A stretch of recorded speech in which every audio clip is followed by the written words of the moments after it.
El libro de Hechos, para los que no saben, en realidad es la continuación del Evangelio de Lucas. Lo escribió Lucas, Hechos. Y fue una super compilación de información de todos los que habían estado con Jesús. Entonces, es muy interesante la forma en que cuenta todo esto, ¿no? Vamos a leer a partir del versículo 3, Hechos 1, versículo 3. Dice, después de padecer la muerte, se les presentó, está hablando de Jesús, dándoles muchas pruebas convincentes de que estaba vivo, porque más de uno podría decir es una especie de fantasma, se nos apareció el espíritu. No, ningún espíritu, este era de carne y hueso. Durante 40 días se les apareció y les habló acerca del reino de Dios. Una vez, mientras comía con ellos, les ordenó, no se alejen de Jerusalén, sino esperen la promesa del Padre de la cual les he hablado. Él estaba hablando acerca del bautismo del Espíritu Santo. Dice, Juan bautizó con agua, pero dentro de pocos días ustedes serán bautizados con el Espíritu Santo. Ahí Jesús estaba preparando a los suyos para los próximos pasos que iban a suceder. Entonces, los que estaban reunidos con él le preguntaron, Señor, ¿es ahora cuando vas a restablecer el reino a Israel? No les toca a ustedes conocer la hora ni el momento determinados por la autoridad misma del Padre, les contestó Jesús. Pero cuando venga el Espíritu Santo sobre ustedes, recibirán poder y serán mis testigos tanto en Jerusalén como en toda Judea y Samaria y hasta los confines de la tierra. Y fíjense si se cumplió eso, que acá estamos como bastante lejitos de Samaria. Y acá estamos, por el testimonio y esa cadena de testimonios que fue recorriendo todo el mundo. Y tenemos que clamar a Dios y hacer todo lo que podamos para que esa cadena no se corte, sino que pueda llegar a más y más lugares. Todavía hay rincones del mundo donde este testimonio no llegó. Y es misión de la iglesia en este tiempo llevar ese testimonio, ¿no? Y dice el versículo 9, habiendo dicho esto, mientras ellos lo miraban, fue llevado a las alturas hasta que una nube lo ocultó de su vista. Ellos se quedaron mirando fijamente el cielo mientras él se alejaba. Me los imagino todos con la boca abierta mirando para arriba, ¿no es cierto? Diciendo, ¿qué está pasando? ¿A dónde va? ¿Qué? La gente no vuela habitualmente. ¿Qué pasa con este tipo? De golpe está volando. Bueno, ya resucitó de los muertos, pero ahora vuela. Pero no fue un vuelo, no fue un planeo cortito que se mandó. Se fue, y las nubes lo ocultaron. De repente se les acercaron dos hombres vestidos de blanco que le dijeron, Galileos, ¿qué hacen aquí mirando el cielo? Cierre la boca. Este mismo Jesús que ha sido llevado de entre ustedes al cielo, vendrá otra vez de la misma manera que lo han visto irse. Y acá nos detenemos. Jesús ya les había hablado de esto, pero como tantas cosas, ¿se acuerdan que estuvimos aprendiendo acerca de que Jesús les había hablado una y otra vez de que iba a sufrir, lo iban a castigar, lo iban a tratar mal hasta que lo iban a matar y al tercer día iba a resucitar? Cuando todo esto pasó, los discípulos no entendían nada, como que no les había caído la ficha de que de eso era de lo que hablaba Jesús. Les había dicho, bueno, de esto Jesús también les había hablado. Pero ellos como que no estaban muy preparados para, ahora, ¿es ahora lo que dijo Jesús? ¿Es ahora? No estaban preparados para eso, ¿no?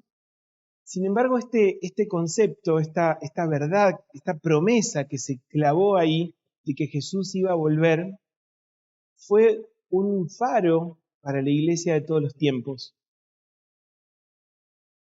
No mucho tiempo después de Jesús empezaron persecuciones. Primero los que perseguían a los cristianos eran los judíos, el mismo pueblo del que provenía Jesús y del que provenían todos los discípulos en principio. Ellos persiguieron a los cristianos. Después que los cristianos se desparramaron por todo el imperio romano de esa época y más lejos todavía, fueron otros los que tomaron el lugar del perseguidor. Y durante toda la existencia de la iglesia sufrió persecuciones. Pero estaban preparados porque Jesús les había avisado. Hoy vamos a aprender acerca de eso. Esta esperanza doble de que si me muero, como oró en su oración hoy la hermana Ana, si me muero, ¿sabes qué? No pasa nada, me voy al cielo con el Señor. Y la esperanza de que en algún momento ya no va a hacer falta morirse, porque el Señor nos va a venir a buscar a todos y nos va a llevar a su casa en el cielo. Es una esperanza poderosa que guió y protegió a los cristianos de todos los tiempos. Unos años después que pasó todo esto, vinieron persecuciones enormes para los judíos y para los cristianos en el mundo entero. En el año 70 bueno, eso no les voy a spoilear, después vamos a leer esa parte. Recuerden el año 70, después vamos a hablar de eso. Pero la cuestión es que los emperadores empezaron a perseguir a los cristianos. Los veían como alguien peligroso. Los emperadores se suponía que eran dioses. Ellos tenían un cargo que estaba puesto por dioses y ellos eran la personificación de alguna clase de dios. Por lo menos a ellos les convenía que la gente los viera de esa manera. Pero resulta que nadie se doblegaba, ningún cristiano se doblegaba ante ese dios humano, porque ellos ya tenían un dios que estaba por encima de todas las cosas. Y a los emperadores les molestaba muchísimo esto, los César romanos, y persiguieron a los cristianos, y los mataron, y los llevaban a los circos romanos que había por todos lados, a morir ahí. Muchos años después fueron otras las formas que se fueron buscando para castigar a los cristianos. Y los cristianos morían orando, morían cantando, morían sonriendo, morían como felices. Vos decís, pero ¿qué le pasa a esta gente? ¿Están todos locos? No, no están todos locos. Tienen una esperanza que va mucho más allá de esto que está pasando ahora. Lo de ahora puede ser terrible, pero la esperanza atraviesa todo eso y por lo visto es tan fuerte que supera la angustia de este momento. Cuando empezó toda la esclavitud en Norteamérica, Norteamérica era un país que estaba colonizado por evangélicos o algo por el estilo, eran protestantes. Los protestantes estos, confundidos con la ideología de la época, ellos también pensaban que los esclavos negros eran algo así como una especie de animal evolucionado, pero que sirve para hacer mucha fuerza. Entonces, no valía la pena hablarles de Jesús, hasta que algún cráneo dijo, caramba, son personas, ¿Jesús habrá muerto por ellos? Y les empezaron a hablar de Jesús. Cuando estas personas, no todos obviamente, ¿no? Pero cuando muchas de estas personas fueron escuchando de un Dios que los amaba, era medio como para hacer cortocircuito, porque era el Dios de los blancos que los maltrataban, pero era el Dios que los amaba. Había que hacer unos saltos de fe muy importantes para poder captar eso. La cuestión es que ellos empezaron a creer en Jesús y empezaron a creer en una salvación, en un Dios que los amaba. Y se armó todo un conflicto porque los blancos no querían que los negros estuvieran en su culto. Eran brutos, no sabían cantar, no tomaban té como ellos. Entonces, había que generar otra cosa. Entonces empezaban a hacer tipo cultos en otro espacio, en otro momento, pero siempre los blancos tenían el poder de la cosa, ¿no? Hasta que los esclavos se dieron cuenta de que el Espíritu Santo estaba en todos lados y que ahí donde ellos se abrieran a la presencia de Dios, el Señor venía. Entonces empezaron a hacer cultos secretos en las plantaciones. Estaban prohibidos porque los amos blancos tenían mucho miedo de perder el control, ¿no? Pero ellos dijeron, está Dios con nosotros.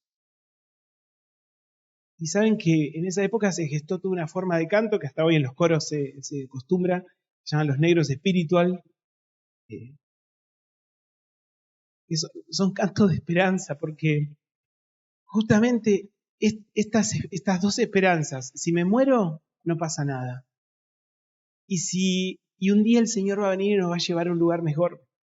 Esas dos esperanzas, que es una sola, los guiaron a través de su sufrimiento.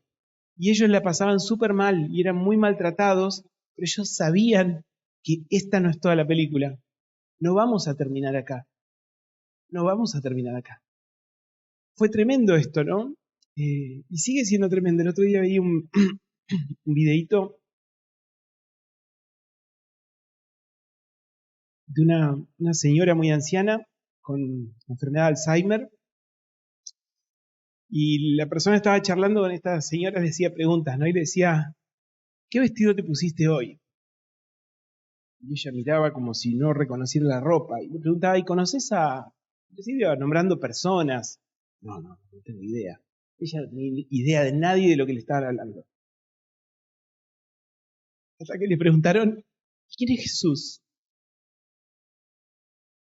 Y ahí la cara de la señora cambió totalmente y dijo, ay, Jesús, Él es mi Salvador.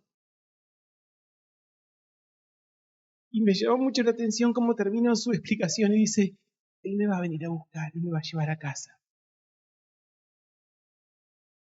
Esta esperanza es la que nos ha llevado a través de los 2000 años de historia de la Iglesia, a pesar de lo que esté pasando, ¿no? Sin embargo, ¿por qué hoy no se habla mucho de esto?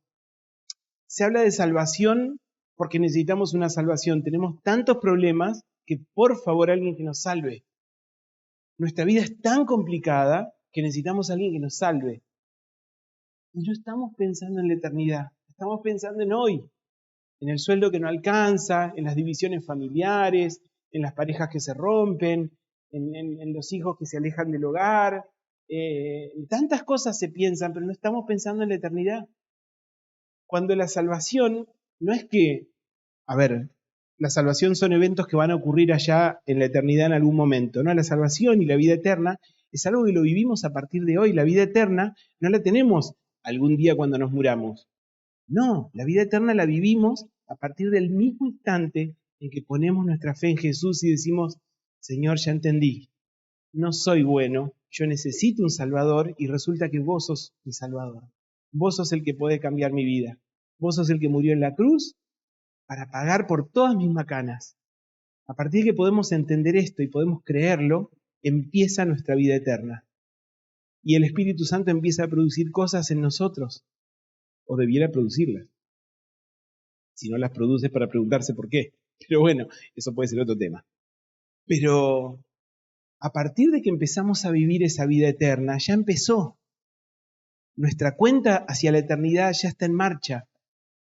Entonces, eso empieza a afectar nuestra vida cotidiana. Ahora, a partir de quizá yo le pongo un poco el punto de partida en la cultura posmoderna, empezó allá por los años 70, 80, donde todo se empezó a resumir en el aquí y ahora, ¿no? Lo que importa es lo que yo vivo acá, ahora. O sea, ¿qué me importa la eternidad? A mí me importa que ahora tengo este problema. ¿De qué me sirve saber que tengo una casa en el cielo si hoy vivo en una choza que se cae? ¿De qué me sirve saber que cuando esté en el cielo voy a tener una túnica brillante? Hoy no tengo zapatos, ¿no? Entonces, pareciera como que toda la verdad de la eternidad de golpe se frustra en el aquí y ahora, que pareciera como que no tiene conexión con eso.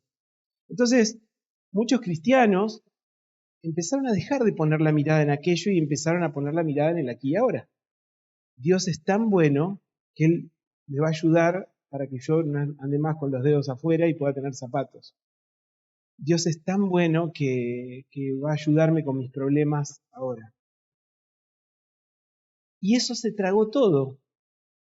Y muchas veces hasta los mismos cultos terminan girando casi exclusivamente alrededor de nosotros mismos.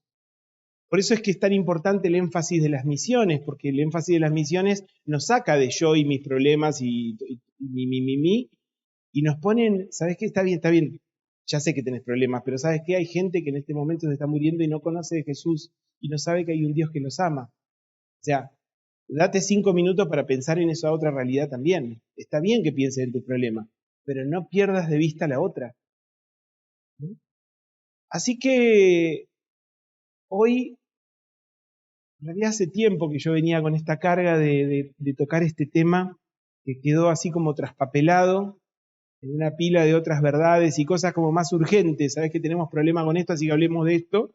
Bueno, no sé cuál es el problema ahora con la eternidad, pero resulta que Dios quiere que pongamos nuestra mirada en lo que va a pasar. Para poder entrar en el tema, yo preparé un juego sorpresa para todos ustedes. No todos, pero una mayoría, un buen grupo, no ni siquiera una mayoría. Bueno, en muchas sillas donde están sentados ustedes, debajo de la silla hay un cartón pegado. Yo les voy a pedir que empiecen a buscar. Los que no se puedan agachar le piden a otro más ágil que busque. A ver si encuentran cartones. Algunos de ustedes tienen 14. Tienen cartones. Hay 14 cartones. A ver si aparecen. Ahí apareció uno. ¿Podrías traerlo? Traigan los cartones. Vengan para adelante los que encontraron cartón, por favor. Para el que encuentre el último se sortea un... No, nada.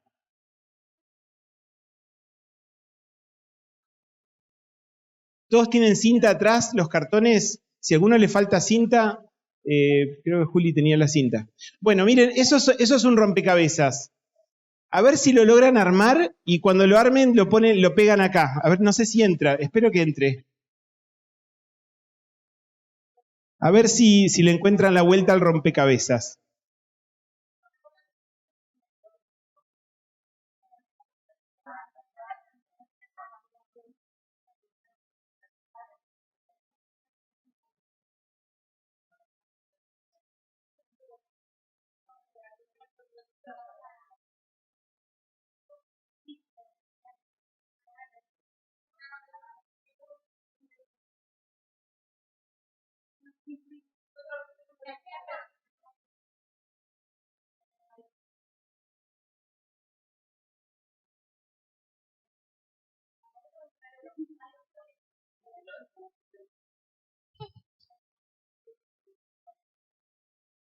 Imagínenselo con un rompecabezas de 1000 piezas.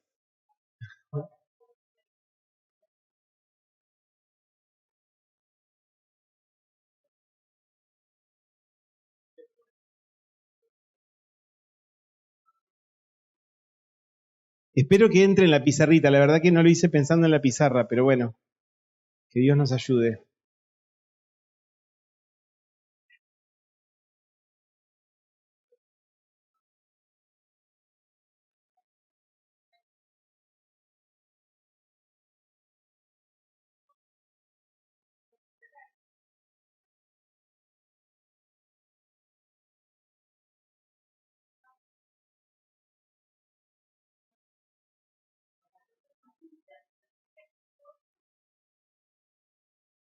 Los que ya se desconectaron de su pieza, vayan a la silla.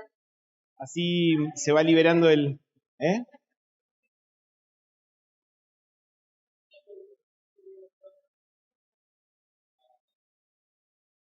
Pero, perdón, yo no lo veo eso.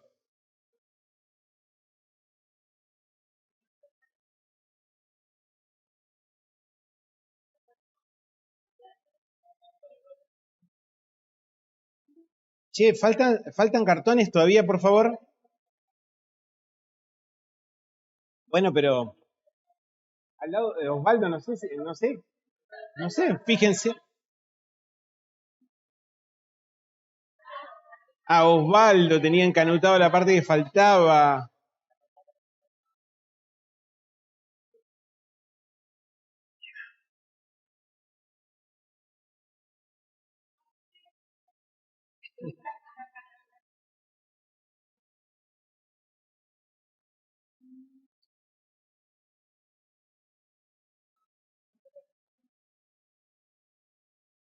Yo dije que eran 14 cartones. A ver cuántos hay. 1, 2, 3, 10, 11. Están los 14 entonces, mira.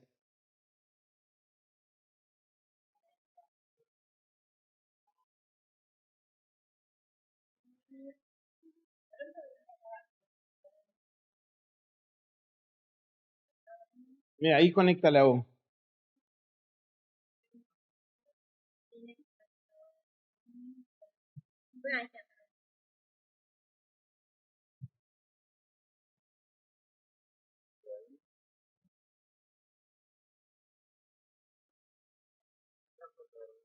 Ahí falta algo. Y acá sobran cosas que, bueno, algunas partes tienen como un poquito de sentido y otras quedaron sueltas. Bueno, ¿saben por qué esto es así? No es que se me chispoteó Emma, ¿dónde quedó el cartoncito que me faltó? No. Lo que pasa es que las promesas y las profecías bíblicas de la venida de Jesús son algo así como esto. Primero son un rompecabezas que hay piezas desparramadas por toda la Biblia. Tenés piezas en Ezequiel, en Job, en Daniel, en Zacarías, en los 4 evangelios, en, bueno, todos los escritos de Pablo, Santiago, por todos lados hay piezas del rompecabezas. No tenemos todas las piezas del rompecabezas, porque tenemos algunos puntos oscuros que decís, ¿y esto? ¿Y ahí qué va a pasar? Y no sabemos. O sea, el Señor no nos dio todas las piezas del rompecabezas. Y nos dio y dejó piezas sueltas. Hay cosas que decimos, esto va en algún lado, pero no sabemos dónde encajarlo. Y acá nos quedaron así algunos pedazos más que no se lograban encajar. No es una escena terminada. No podemos armar el rompecabezas entero. Todavía, y con la revelación que tenemos, no podemos armar el rompecabezas completo. Hubo personas que no se resignaron a no poder armar el rompecabezas y empezaron a apretar las piezas. Esta, te juro que va a entrar acá. Y le cortaron un pedacito para que encaje. Entonces se armaron algunas explicaciones, así como bastante matemáticas y lineales, de cómo va a ser todo el episodio. Pero, a ver, la realidad es que para que eso funcione así tenemos que omitir piezas, porque nos quedan piezas sueltas que no sabemos dónde encajan. Encima puede haber piezas como que se superponen un poquito para complicar más el problema. ¿Vieron que existen los rompecabezas 3D? Todavía no armé ninguno, pero debe ser fantástico. Complicado como la vida misma. La cuestión es que así de complejo es tratar de armar el rompecabezas de la venida de Jesús. Es fascinante porque a todos nos intriga un montón cómo va a ser, qué va a pasar. Vieron que la gente va a consultar a brujos y todo, a ver qué va a pasar con esto, se va a resolver este problema. Todos queremos saber lo que va a pasar. Y encima, la Biblia cuenta algunas cosas de las que van a pasar. O sea que nos pone ahí el anzuelito a ver si picamos en las ganas de saber un poco más de lo que va a pasar. Pero el tema es que no nos cuenta el cuadro completo. Así que, hermano, hermana, si no entendés el cuadro completo, ¿sabés qué? No pasa nada. No pasa nada. Tenemos que creer en lo que tenemos. Esto es un ejercicio importante porque, a ver, a veces nos esforzamos tanto en entender lo que no entendemos de la Biblia y no hacemos nada con todo lo que ya sí entendíamos. O sea, había un montón de cosas que no entendíamos, pero había un montón que sí entendíamos y no las pusimos en práctica. Y nos preocupamos por el pedacito que no entendemos. Bueno, ¿saben qué? Hagamos lo que podemos con lo que ya tenemos y después veremos qué pasa con el resto. Entonces, importante esto, ¿no? Bueno, a ver, no vamos a hacer un estudio bíblico sobre, se llama escatología, la teología que estudia todo lo que va a pasar. No, es enorme, es bien complejo, llevaría muchos domingos, así que no lo vamos a hacer. Pero lo que sí quiero es que tomemos, hay una historia, un relato que está en los 3 evangelios sinópticos que se llaman Mateo, Marcos y Lucas, que están muy relacionados con ellos, entre sí. Juan hizo como un poco ¿cómo se dice? Como un spin-off, hizo de toda la historia de Jesús. Pero esos 3 primeros evangelios están muy relacionados. Y hay un relato que se repite en los 3. Y a mí me llamó la atención porque está súper parecido en los 3. Y vos decís, se pusieron de acuerdo para contar lo mismo. Yo creo que no, porque se escribieron en momentos muy distintos. Lo que sí creo que pasó es que fue tan fuerte ese momento de lo que Jesús decía que a todos le quedó. Y todos dijeron, mirá, la parte esa cuando Jesús hizo este milagrito, esa la dejamos a un costado, pero esto no puede faltar, esto es súper importante. Nosotros lo vamos a leer de 2 evangelios, de Mateo y Lucas. Yo les voy a pedir que, vamos a hacer una cosa, a ver, esta mitad, busque por favor Mateo 24, y esta mitad, busquen por favor Lucas 21. Es prácticamente el mismo relato con algunos detalles, porque claramente lo escribieron personas distintas y en diferentes momentos.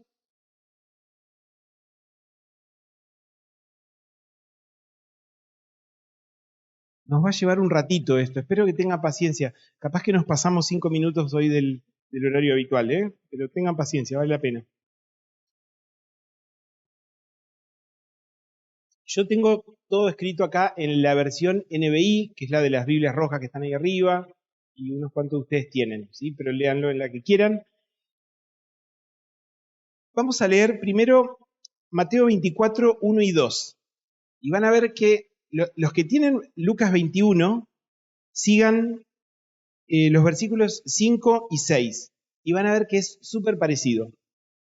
Mateo 24. ¿Quién de acá lee Mateo 24, 1 y 2? Por favor, fuerte. Rapidito.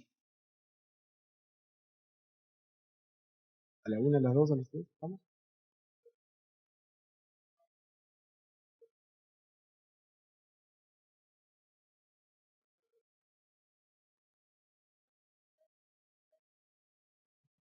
Los que leyeron Lucas 21, ¿encontraron mucha diferencia? Básicamente, palabra más, palabra menos, dice lo mismo.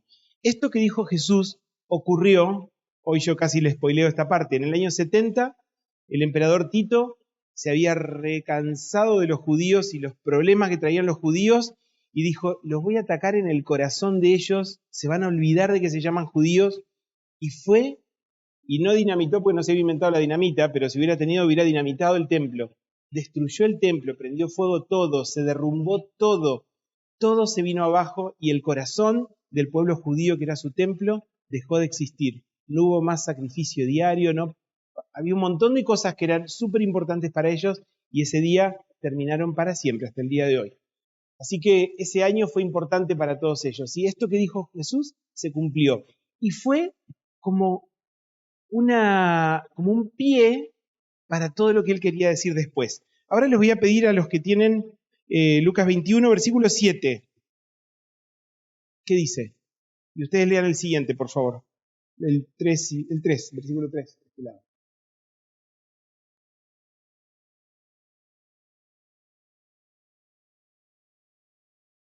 Los discípulos preguntan, Jesús les dijo, miren, ¿saben qué? ¿Ven ese edificio tan lindo? Porque todos estaban impresionados con el templo, que era realmente hermoso, ¿no?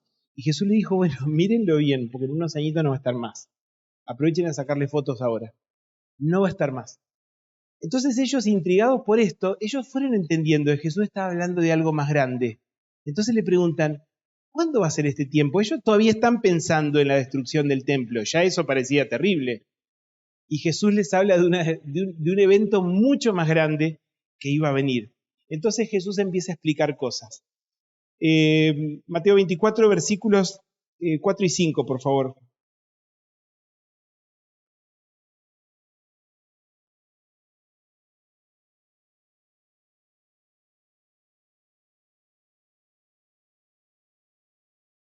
Los que leyeron Lucas 21, versículo 8, es básicamente lo mismo, ¿sí? Ven que lo que les dije que era prácticamente el mismo relato y Marcos también lo cuenta súper parecido. Así que Jesús les alerta, miren, van a venir engañadores, engañadores que se van a hacer pasar por mí, que se van a hacer pasar por el Salvador, el que trae la paz, el que trae la solución a los problemas, y ha habido de estos unos cuantos. Y Jesús abre una ventana no a un momento puntual de la historia, sino a todo lo que iba a pasar a partir del inicio de la iglesia. Porque todas estas cosas que cuenta Jesús, o la gran mayoría, fueron ocurriendo muchas veces desde Jesús hasta ahora, en diferentes momentos, diferentes lugares, diferentes contextos, más graves, más suaves, más dispersos, más amontonadas, pero fueron pasando todas estas cosas. Lo que llama la atención es que en estos últimos años las cosas se empiezan a repetir más. No sé, para los que saben de estadísticas y conocen los gráficos de dispersión, saben que hay en los gráficos donde se estudian cosas, hay lugares donde se acumulan señales. Bueno, se están acumulando señales. Ese sería el punto, ¿sí? Entonces, Jesús dice, va a haber engañadores. A ver, los que tienen Lucas 21, versículo 9, 10 y 11, alguno que lea, por favor. Lucas 21, 9, 10 y 11.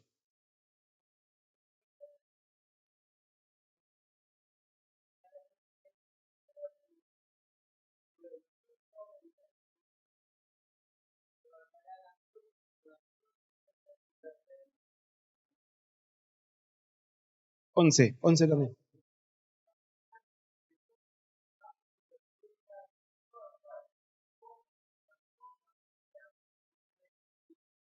Por favor, alguno que lea 6, 7 y 8 de Mateo 24.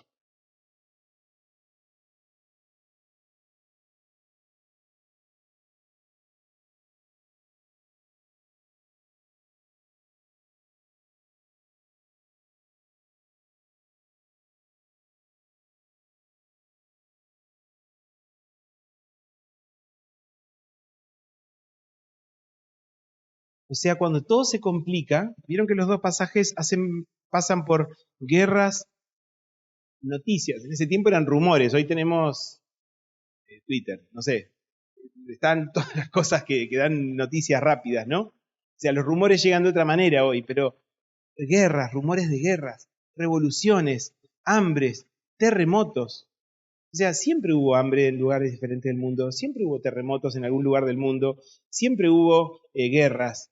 Solo que en este tiempo es asombroso la, la cercanía de los eventos. Alguno diría, claro, antes pasaba y no te enterabas. No, realmente los plazos se están acortando por muchas razones. ¿Sí? No vamos a discutir eso ahora. Pero la cuestión es que se mencionan epidemias, señales en el cielo, y siempre en los dos casos termina diciendo, pero tranqui, todavía no llega. Tú decís, upa, esto es comienzo nada más. Bueno, seguimos adelante. La cosa se va poniendo cada vez más espesa. A ver, voy a pedir, a este lo voy a leer yo. Pero antes de todo esto, voy a leer Lucas 21, versículos 12 al 19. Y acá alguno, por favor, que busque del 9 al 14, de este lado. Yo leo Lucas. Dice, pero antes de todo esto echarán manos de ustedes y los perseguirán, los entregarán a las sinagogas y a las cárceles. Y por causa de mi nombre los llevarán ante reyes y gobernadores.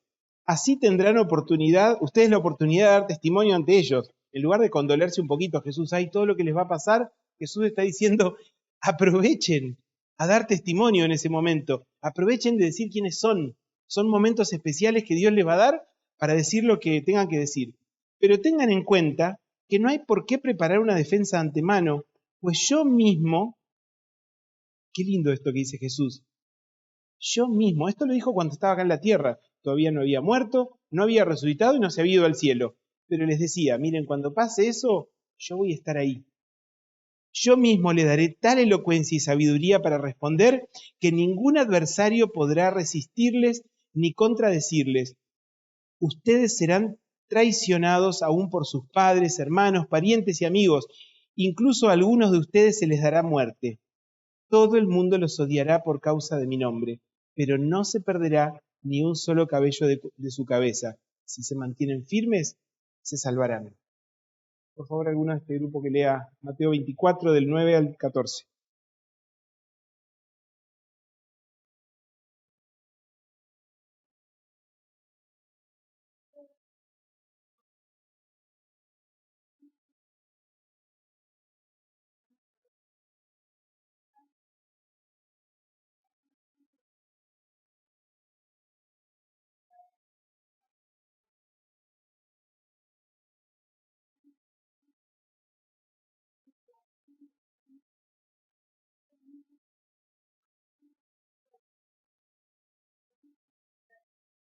Ahí va a empezar el capítulo final.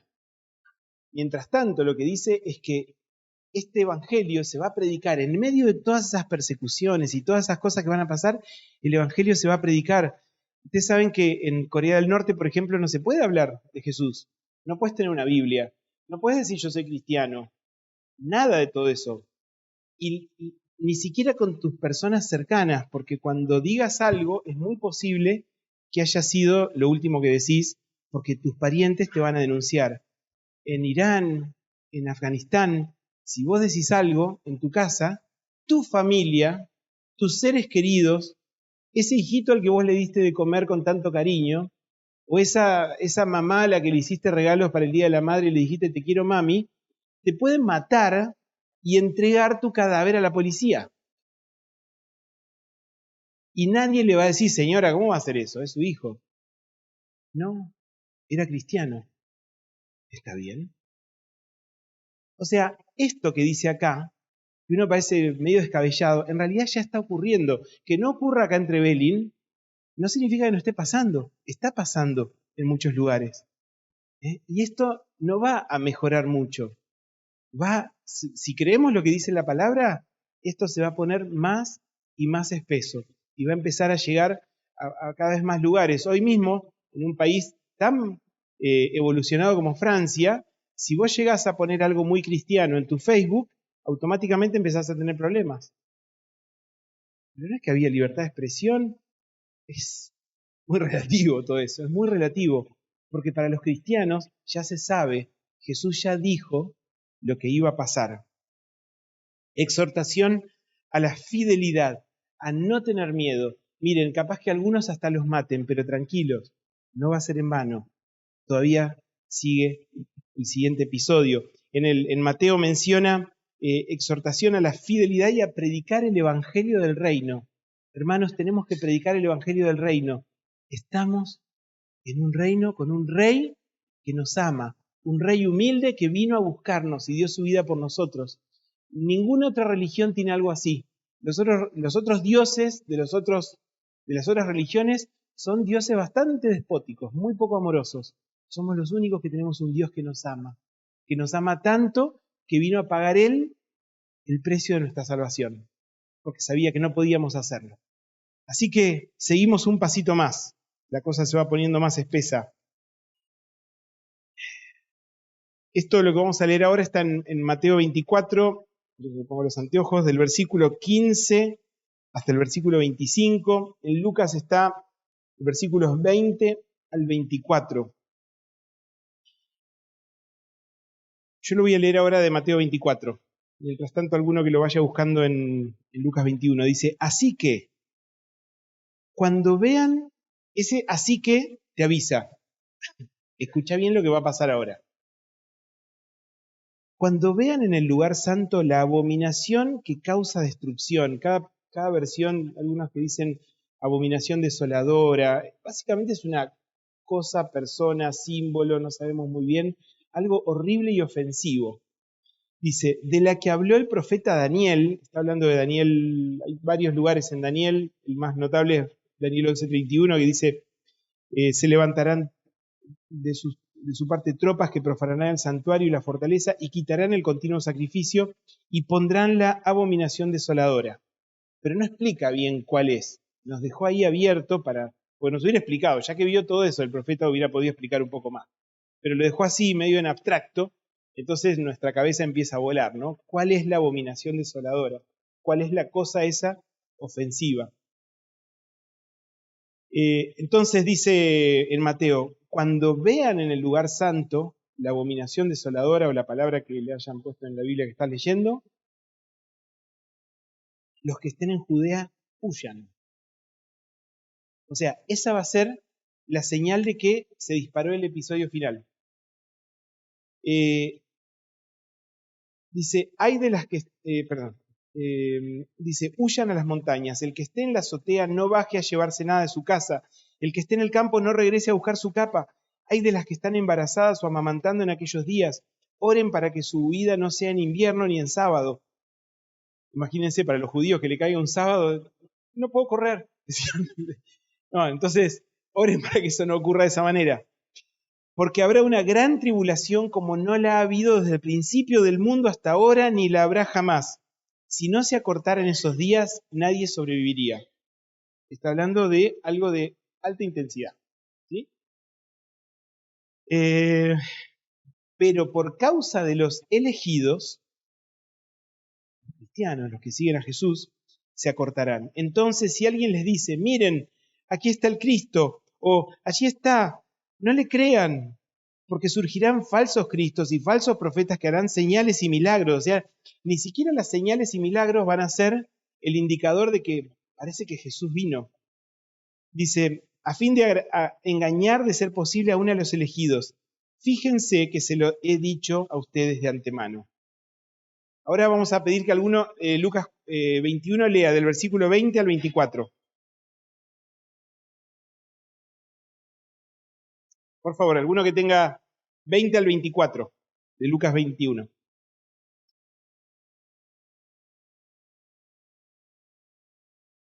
Ánimo, ustedes pueden.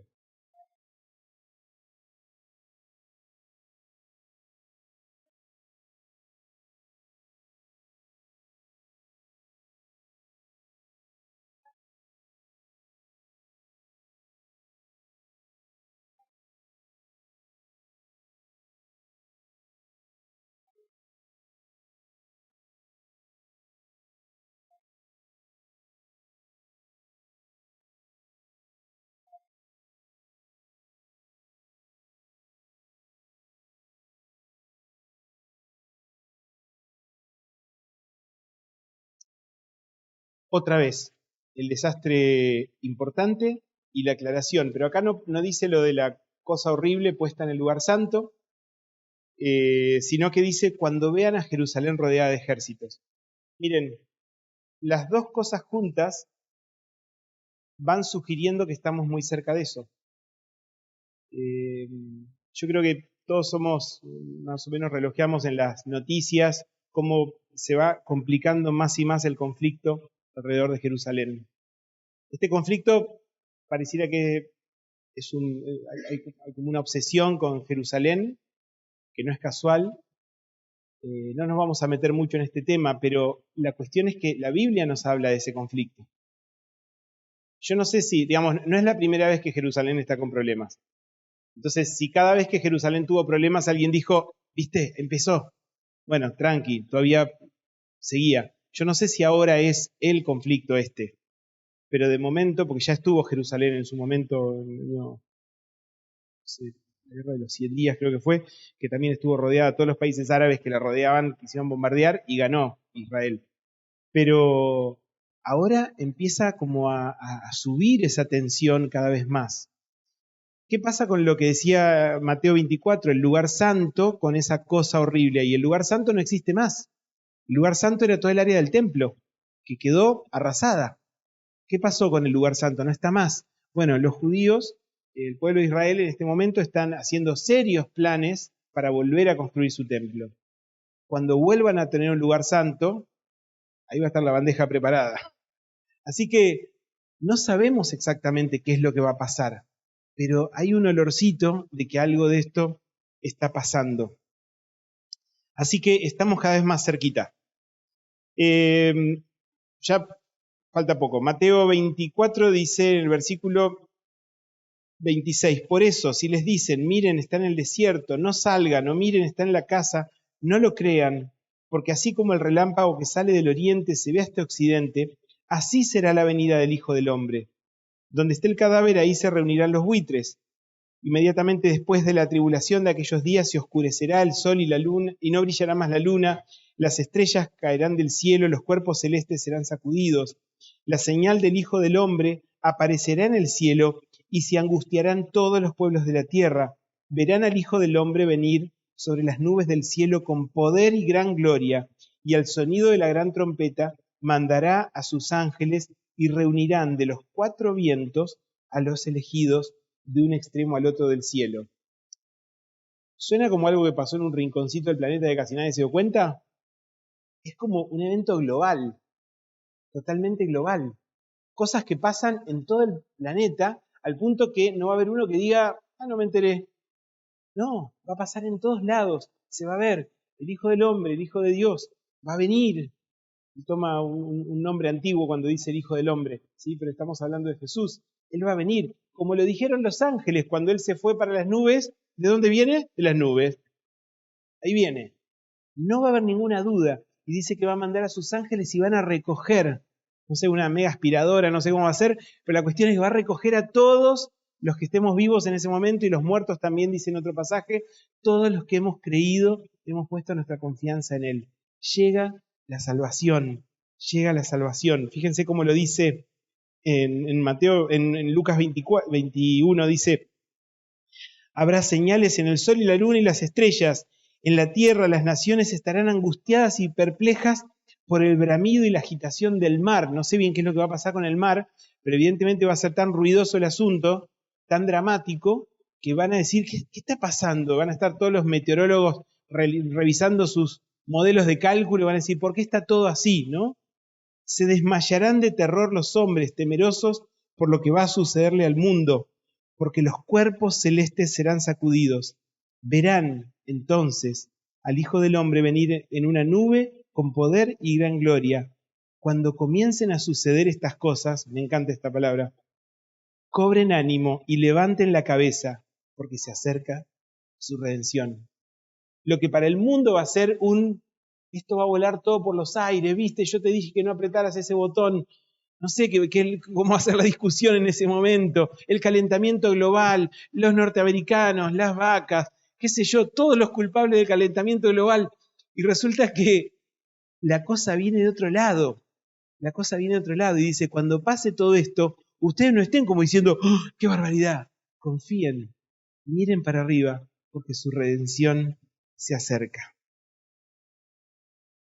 Y hasta ahí el relato de lo que cuenta Jesús. Dice, en los dos pasajes que estuvimos leyendo, termina esta conversación termina de la misma manera. Jesús les dice, esto no lo vamos a leer ahora porque se hace medio tarde, pero Jesús les dice, ¿vieron lo que pasa con la higuera? ¿Ustedes no tienen, ¿alguno tiene higuera acá? No hay muchas higueras acá en Trevelin, más en la costa. ¿Usted tiene higuera? ¿Sí? ¡Ay, qué suerte! Me encanta.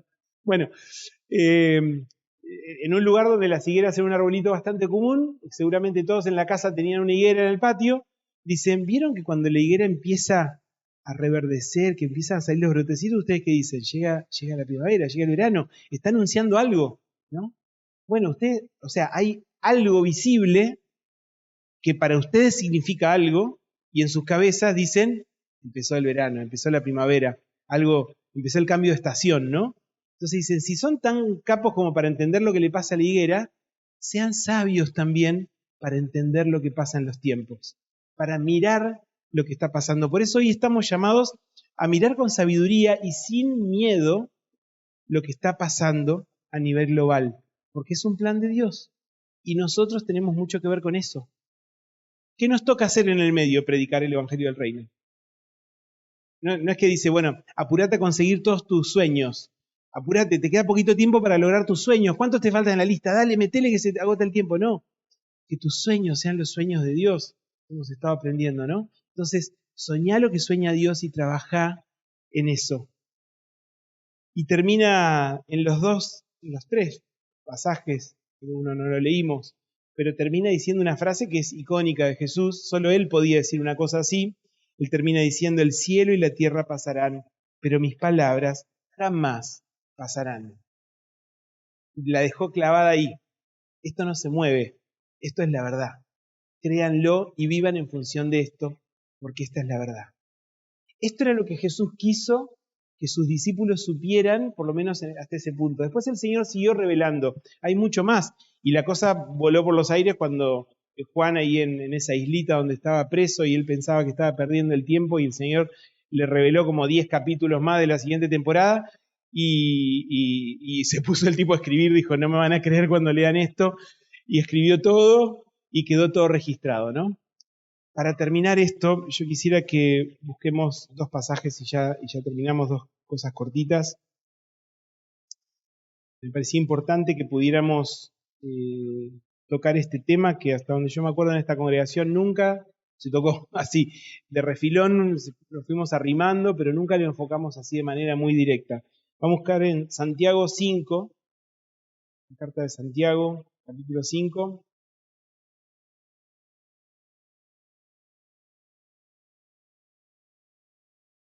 El versículo 7 dice, por tanto, hermanos, tengan paciencia hasta la venida del Señor. Miren cómo espera el agricultor a que la tierra dé su precioso fruto, y con qué paciencia aguarda las temporadas de lluvia. Así también ustedes manténganse firmes y aguarden con paciencia la venida del Señor que ya se acerca. Pone como ejemplo al agricultor. ¿Qué hace el agricultor? Espera, hay que regar el campo, no había sistema de riego, el sistema de riego era la lluvia. Así que había que esperar la lluvia. ¿Cuándo va a llover? Hasta hoy todos nos preguntamos cuándo va a llover y tenemos todos los pronósticos y a veces al cohete porque dice que va a caer un diluvio y no caen 3 gotas. Bueno, o sea, hasta hoy el ser humano se pregunta cuándo va a llover o cuándo va a dejar de llover. ¿Qué se puede hacer para eso? Hoy el ser humano, creyéndose Dios, realmente está probando de manipular el clima y en algunos lugares están teniendo problemas por eso. El único que tenía el derecho de manipular el clima era Dios, y el ser humano, que siempre quiere ganarle a Dios y decir, yo también puedo, le está saliendo mal. La cuestión es que el ser humano no puede manipular eso, no puede predecir cuándo va a llover. El agricultor no sabe cuándo va a llover, pero simplemente se va a quedar en su casa esperando a que llueva. ¿Qué va a pasar si llueve y no preparó la tierra? ¿Qué va a pasar si llueve y no puso ni una triste semillita? Nada. se va a encharcar todo y no va a pasar nada. Para que espere el fruto significa que Él trabajó, ¿no? Entonces, ¿qué es lo que Dios está esperando de nosotros? Que a conciencia de que no podemos controlar la lluvia, en el tiempo que se nos da hasta que llegue y que el fruto pueda producirse, nosotros tenemos trabajo que hacer. Ese es el punto. Ese es el punto. Y último pasaje, y con esto terminamos, Lucas 12, esto ya lo dijo Jesús. Lucas 12, versículo 37. Dice, dichosos los siervos a quienes su Señor encuentre pendientes de su llegada. Una figura hermosa. Esto lo dijo Jesús, miren que Él era el Señor. Así que Él sabía, cuando decía el Señor, Él sabía de quién hablaba. Créanme que se ajustará la ropa, hará que los siervos se sienten a la mesa y Él mismo se pondrá a servirles. Yo quiero estar ahí. Yo quiero estar ahí.